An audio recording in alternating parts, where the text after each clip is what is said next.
नमस्कार, राज की बात में आपका स्वागत है। सुप्रीम कोर्ट और हाई कोर्ट के जजों के बीच आजकल इस बात के लिए चर्चा चल रही है कि सारी की सारी अथॉरिटी क्या इन्हीं के पास है। ये जो जज और वकील दोनों मिले जुले रहते हैं तो इनके सामने जो याचिकाएं आती है उस पर इनकी अवधारणा इनके विचार के अनुसार बदलता है, कानून के अनुसार नहीं। जितने फैसले आजकल आ रहे हैं उसमें देखा जा रहा है याचिकाकर्ता कौन है और किसके खिलाफ याचिका दायर की गई है, और उसके बाद ही उन याचिकाओं पर संज्ञान भी लिया जाता है और फिर उसके ऊपर टिप्पणियां और फैसले भी दिए जाते हैं। जैसा कि 2-3 दिनों में कई एंटी हिंदू फैसले सुप्रीम कोर्ट और हाई कोर्ट दोनों तरफ से देखने को मिले हैं। अगर देखा जाए तो सुप्रीम कोर्ट में पिछले दिनों 2-3 याचिकाओं पर सुनवाई हुई, जिसमें सबसे महत्वपूर्ण था बुलडोजर एक्शन के ऊपर रोक लगाने वाली। वो जो बार बार ये दिखाने की कोशिश कर रही थी कि देखिए जितने जगह पर भारतीय जनता पार्टी की सरकारें हैं राज्य में, और उन जगहों पर बुलडोजर की कार्रवाई जो हो रही है वो चुन चुनकर मुसलमानों के खिलाफ हो रही है। मध्य प्रदेश में हो, राजस्थान में हो, असम में हो या उत्तर प्रदेश में हो। इसलिए सुप्रीम कोर्ट में याचिका दायर की गई थी और याचिका में कहा गया था कि इस बुलडोजर एक्शन पे रोक लगाई जाए, क्योंकि अगर कोई अपराधी भी है तो क्या उसकी अपराध की सजा उसके घर को गिराकर दी जाएगी। लेकिन सरकार ने अपनी तरफ से कहा, हर स्टेट गवर्नमेंट ने एफिडेविट दायर किया और उसमें कहा गया कि सबसे पहले तो इस अवधारणा के साथ इस याचिका पर सुनवाई नहीं होनी चाहिए कि मुसलमानों के खिलाफ कार्रवाई होती है। उत्तर प्रदेश की सरकार ने तो पूरा का पूरा ब्यौरा दे दिया कि इतने सालों में बुलडोजर एक्शन जो हुआ है उस एक्शन में अपराध के कारण नहीं हुआ बल्कि अपराधियों के पिछले रिकॉर्ड के कारण हुआ है। अगर कोई अपराध करता है वो पकड़ा जाता है और उससे सीधे तरीके से पता चलता है कि इसने पहले भी अवैध निर्माण कर रखी है, कुछ जमीन कब्जा कर रखा है, कुछ जमीनों पर बिल्डिंग बना रखी है और वो सरकारी जमीन है या किसी और के डिस्प्यूटेड लैंड पर इसने कब्जा कर रखा है, तो उस पर कार्रवाई होती है। केवल उसके उस अपराध में शामिल होने से उसके खिलाफ कार्रवाई नहीं हो रही है। और दूसरी बात जो आप बार बार ये समस्या बता रहे हैं कि मुसलमानों के खिलाफ कार्रवाई हो रही है, ये सही नहीं है। उसी तरीके से मध्य प्रदेश गवर्नमेंट की तरफ से जो कहा गया,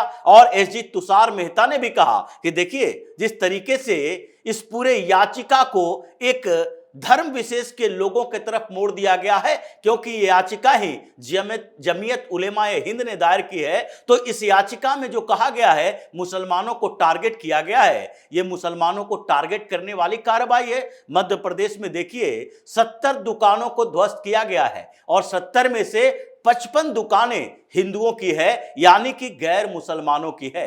55 दुकानों के अलावा और जो दुकानें बची हुई है यानी 15 दुकानें, उसमें से कितने मुसलमानों की है या फिर किसी और ग्रुप की है ये पता नहीं। लेकिन फिर भी इस पूरे रिकॉर्ड को देखिए, अगर हिंदुओं की दुकानें गिराई जा रही है तो ये मुस्लिम याचिका कैसे कह सकते मुसलमानों को टारगेट किया जा रहा है। लेकिन फिर भी सुप्रीम कोर्ट के 2 जज यानी कि जस्टिस BR गवई और जस्टिस KV विश्वनाथन, इन दोनों को लगा नहीं, मुसलमानों को सुरक्षित रखना है, एक भी मुसलमान अपराधी ही क्यों ना हो लेकिन उसके खिलाफ कार्रवाई नहीं हो सकती। यही स्थिति हिमंता बिस्व शर्मा की सरकार में हुई।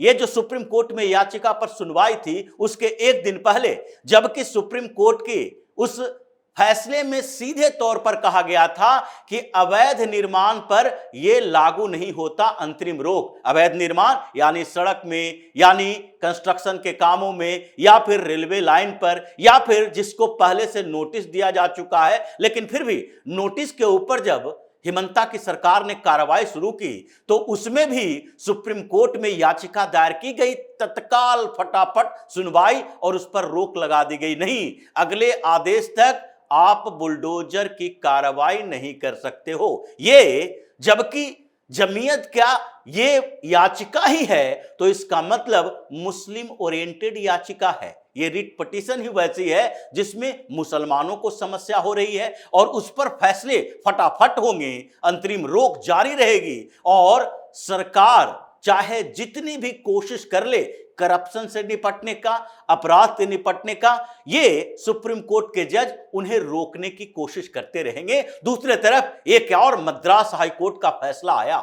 मद्रास हाई कोर्ट ने कहा एक हैबियस कॉर्पस के ऊपर सुनवाई के दौरान, और हैबियस कॉर्पस दायर किसने की थी?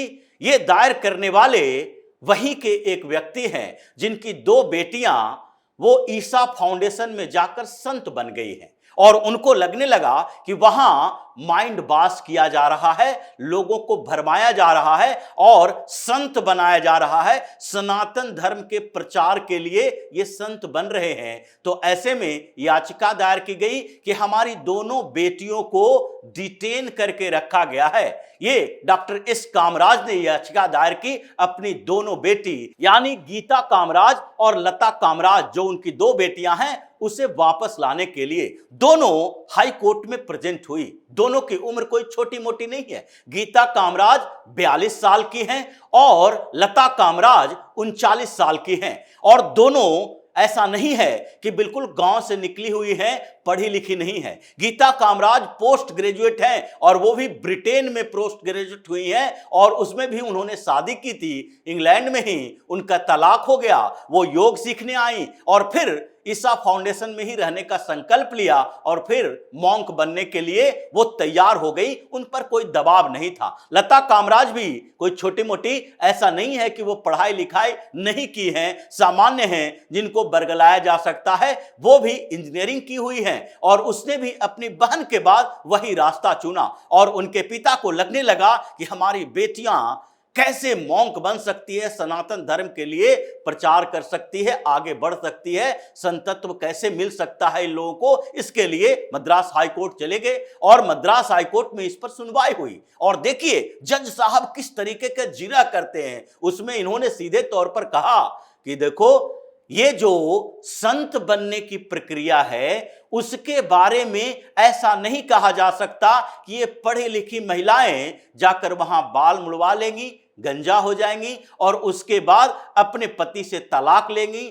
शादी नहीं करेंगी। तो उनके पेरेंट के प्रति भी, माँ बाप के प्रति भी जिम्मेदारी है। सारी जिम्मेदारी संत होने की नहीं है। इसलिए समस्या इन लोगों के साथ यही आ रही है कि उन्होंने पुलिस भेज दिया, जबकि इन दोनों महिलाओं ने सीधे तौर पर कहा मेरे ऊपर कोई दबाव नहीं है। और वकील जो इनके तरफ से ईसा फाउंडेशन के तरफ से गए उन्होंने भी सीधे तौर पर कहा हैबियस कॉर्पस का मतलब ही होता है उन्हें उपस्थित किया जाए। अगर इनके ऊपर आरोप लगा है कि इन्हें जबरदस्ती रखा गया है, ये कोर्ट में हाजिर होकर बोल रही हैं मेरे ऊपर कोई दबाव नहीं है, उसके बाद भी पुलिस को भेज दिया गया। 120 से ज्यादा पुलिसकर्मी, आईपीएस ऑफिसर, डीएसपी रैंक के अधिकारी सारे जाकर ईसा फाउंडेशन में सर्च ले रहे हैं, सर्च वारंट लेकर गए और मद्रास हाई कोर्ट का आदेश का जिक्र किया गया। ये स्थिति है एंटी हिंदू फैसलों की। लेकिन जब इनके ऊपर बारी आती है परेशानियां इनके अंदर आ जाती है, क्योंकि अभी जो जजों की संपत्ति का मसला चल रहा है ये सबसे महत्वपूर्ण मामला है कि ये लोग एंटी हिंदू फैसले देते हैं, लेकिन जब हम इनकी जांच करने की कोशिश करते हैं तो ये भागते फिरते हैं। अभी 782 जजों की बात चल रही है जो कि 25 हाई कोर्ट और सुप्रीम कोर्ट में है।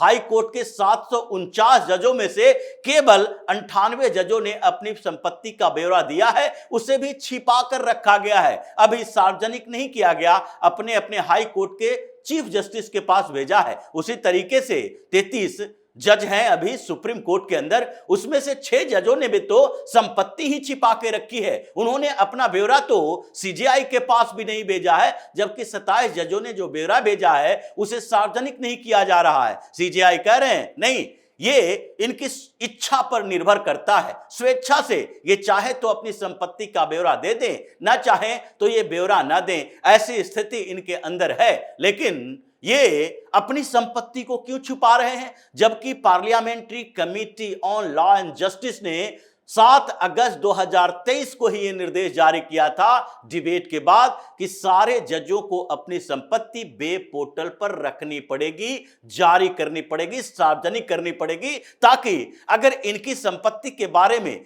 किसी को जानकारी मिले कि ये जो डिक्लेयर किए हैं उसके अलावा भी इनके पास कोई प्रॉपर्टी है तो उसकी जांच हो सके। और यही नहीं, जब किसी वकील को जज बनने के लिए रिकमेंड किया जाएगा उस समय भी वो अपनी पूरी प्रॉपर्टी का डिटेल देंगे कि जज बनने से पहले और जज बनने के बाद उनकी प्रॉपर्टी बढ़ी घटी क्या हुआ है, ये जांच का विषय है। और इसलिए ये विश्वास करके नहीं चला जा सकता कि सुप्रीम कोर्ट और हाई कोर्ट ये दोनों जगह पर जितने जज हैं वो पूरी तरीके से ईमानदार हैं, वो एक भी रुपया घूस नहीं ले सकते, उनकी सेटिंग नहीं हो सकती, वो फैसले को प्रभावित करने के लिए कहीं किसी के साथ अनड्यू प्रॉफिट नहीं ले सकते। ये संभावना तो बनती है। और ऐसा नहीं है कि कई हाई कोर्ट और सुप्रीम कोर्ट के जजों पे आरोप नहीं लगे हैं, आरोप भी लगे हैं, फैसले को प्रभावित करने के आरोप लगे हैं, वकीलों के ऊपर भी आरोप लगे हैं कि वो जजों के बेंच को देखकर अपनी याचिका को वापस लेते हैं, याचिका बदल देते हैं, चाहे जमानत पर हो या फिर किसी फैसले आने पर हो। ये बार और बेंच के बीच की सेटिंग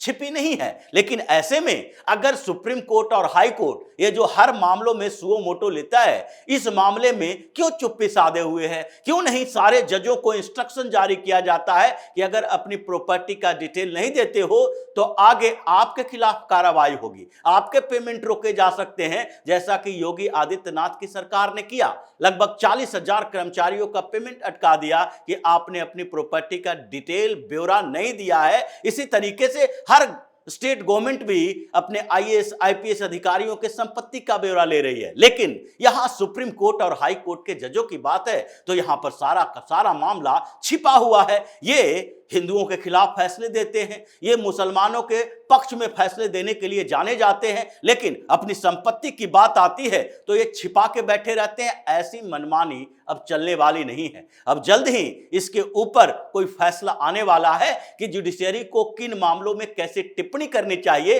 और आध्यात्मिक गुरु भी बनने की कोशिश न करे, सोशल साइंटिस्ट बनने की कोशिश न करे, पॉलिटिकल साइंटिस्ट बनने की कोशिश न करे। आपका काम कानून की सुरक्षा करना है तो आप आध्यात्मिक टिप्पणियां कर रहे हैं कि अगर कोई संत बनता है तो ऐसी स्थिति में उनको अपने माता पिता का ध्यान रखना चाहिए, यानी कि उनकी मर्जी से वो अपने घर चले जाएं। अगर आज महात्मा बुद्ध होते, भगवान महावीर होते तो उनको भी इन अदालतों से उनके माता पिता जाकर याचिका दायर करते, कहते कि देखिए वो घर छोड़कर निकल गए हैं तपस्या करने के लिए और उनको वापस लाना चाहिए, तो ऐसी ही टिप्पणियां करते। भगवान महावीर और भगवान बुद्ध नहीं बन पाते वो। ऐसी स्थिति इन लोगों की है कि आध्यात्मिक तरीके में भी ये इंटरफेयर करने की कोशिश करते हैं कि नहीं, अगर किसी याचिका में ये कहा जाएगा कि ये मुस्लिम संगठन जो मौलाना मौलवी बना रहे हैं इसकी अहमियत क्या है, जैसा हिमंता बिस्वा शर्मा कहते हैं कि ये जो फैक्ट्री में पैदा होते हैं मौलाना मुफ्ती मौलवी, ये मस्जिदों में काम करते हैं, अपने धर्म का प्रचार करते हैं, इनकी क्या जरूरत पड़ गई? ये क्या डॉक्टर इंजीनियर बनेंगे मदरसों से पढ़कर? उस पर अगर सुप्रीम कोर्ट की बात आए, हाई कोर्ट की बात आए तो ये लोग उनके धार्मिक स्वतंत्रता में हस्तक्षेप नहीं करेंगे, लेकिन सनातन धर्म के धार्मिक स्वतंत्रता में पूरी तरह से हस्तक्षेप करने में लगे रहते हैं। इसलिए अब तो कार्रवाई की जरूरत है। लेकिन सरकार के इस फैसले ने कि आपको अपनी संपत्ति का ब्यौरा देना पड़ेगा, सुप्रीम कोर्ट और हाई कोर्ट को हिलाकर रख दिया है। जजों के बीच खलबली मची है और इस पोल खुलने के डर से ही ये लोग अपनी संपत्ति को छिपा रहे हैं। क्यों? क्योंकि इनको लगता है कि हमने संपत्ति का ब्यौरा दिया और जैसे ही संपत्ति हमारी सार्वजनिक हुई उसके बाद होगा क्या? हमारे अड़ोस पड़ोस आस पास रिश्तेदार कोई ना कोई हो सकता है ये बता दे कि इनका तो एक बंगला मुंबई में है, पुणे में है, बेंगलुरु में है, इनका तो एक प्रॉपर्टी शिमला में है, उत्तराखंड में है, नैनीताल में है। ऐसी स्थिति में हम फंस जाएंगे, हमारे खिलाफ जांच शुरू हो जाएगी। और इसलिए ये डर से ये सोच रहे हैं कि सरकार के इस आदेश का जब तक हो सके हम टालने की कोशिश करें। तो इसी तरह की खबरों के साथ फिर से हाजिर होंगे, तब तक के लिए बने रहिए हमारे साथ और देते रहिए हमें सहयोग ताकि इसी तरह की खबर हम आपके लिए लाते रहें। धन्यवाद।